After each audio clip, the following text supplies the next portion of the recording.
Merci maintenant, toujours le point de la technologie, oui, et oui, toujours. Et oui, aujourd'hui, on n'est plus dans la boule de cristal, c'est complètement ringard, ni dans les cartes, on lit dans les pneus, c'est beaucoup plus intéressant. Et oui, grâce à Alan, nous allons avoir une vidéo très intéressante sur les pneus qui nous explique comment, le poids et tout ça. Alors sachez que c'est aussi valable en, en crawler.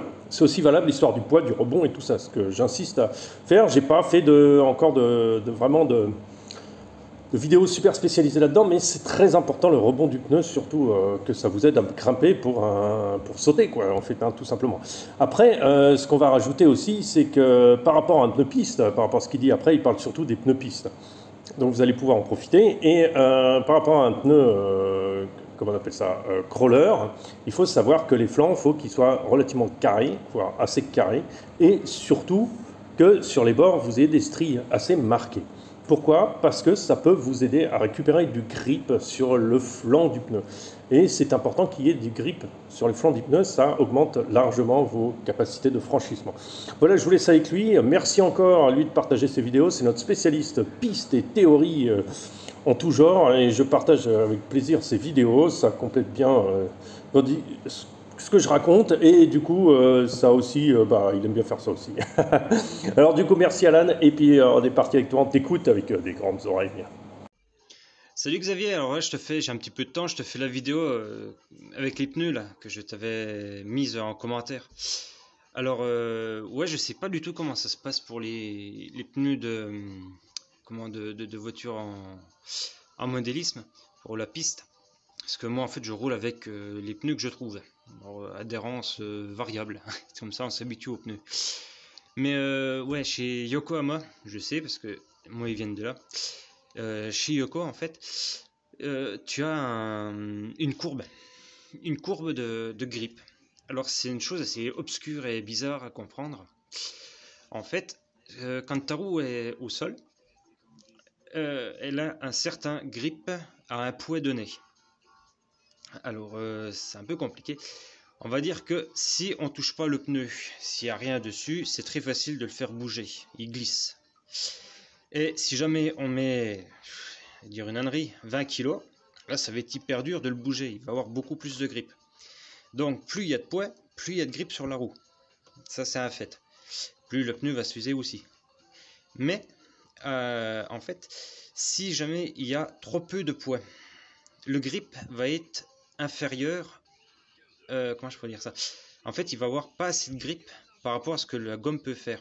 Alors ça va être avec les duretés de gomme aussi. On a plus dur ou moins dur. Mais ouais, et après, normalement, sur les notes, tu as, mettons pour 1 tonne 5, tu as un certain choix de pneus à faire. Car là, tu vas avoir, donc 1 tonne 5, on est à peu près un peu plus de 600 kg par roue.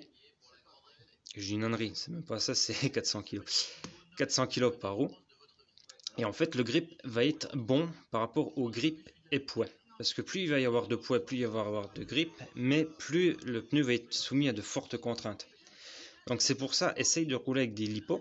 Ça va être beaucoup plus, enfin, ça va être plus léger. Et plus c'est léger, moins le pneu a de stress à se faire. Mais plus tu vas être léger, plus il va falloir une gomme tendre. Un peu comme en crawler, hein, tu as vu, plus c'est tendre. Mais si c'est trop tendre, là ça va trop se déformer. En fait, tu n'auras plus assez. En fait, le pneu, lui, il épouse les irrégularités de la route. Donc s'il y a beaucoup d'irrégularités, le pneu va être souple, il va énormément se déformer. Et donc le fait qu'il soit collant et facilement déformable, il va épouser la route. Mais si il épouse trop la forme de la route, là il va se mettre à glisser en fait. Là le grip va être trop fort, on va dire, par rapport au sol. Donc il va tout simplement s'user et ne pas tenir la route. Après ça dépend des endroits où tu roules aussi. Si tu as quelque chose de très très plat et très très droit, là oui, ça change. Tu vas pouvoir avoir une gomme plus dure qui va moins être obligée d'encaisser les déformations. C'est pour ça qu'en piste, on a des pneus très bas, une taille assez basse, et en 4x4, en crawler, mettons, on a une taille beaucoup plus haute, justement pour absorber le plus de déformations. Et un autre truc aussi, alors ça je sais pas si ça compte aussi en modélisme, mais en fait Sur un pneu, on va dire classique de voiture, en fait, on a une forme carrée, assez carrée avec des flancs très marqués. Et sur un pneu piste, vraiment pure piste, pure compétition, on va avoir plutôt des arrondis sur les côtés. Ça va permettre que quand le pneu va se déformer, on n'aille pas toucher le flanc, mais on aille toucher cet arrondi justement. Donc ça, il faudra regarder aussi si ça existe en modèle. La dureté n'a rien à voir avec l'aspect, on va dire, collant un peu du pneu. Et on peut avoir un pneu très dur, mais qui soit très... je sais pas comment expliquer, vraiment très collant. Quand on met son doigt, il est très très collant, très gluant. Comme la colle que tu mets quand tu as dit de mettre sur tes pneus, hein, ça revient au même principe. Ça va le rendre collant, mais il va rester quand même assez dur pour pas trop se déformer justement. Tu vois, c'est un peu compliqué, hein. Les pneus, ça joue énormément aussi, hein, en piste. Voilà, je voulais juste rajouter ça, ouais. Pas forcément plus dur, mais pas forcément moins collant, toujours aussi collant, mais plus ou moins dur. C'est compliqué. C'est au moins un 4 Doliprane, là. Allez, salut!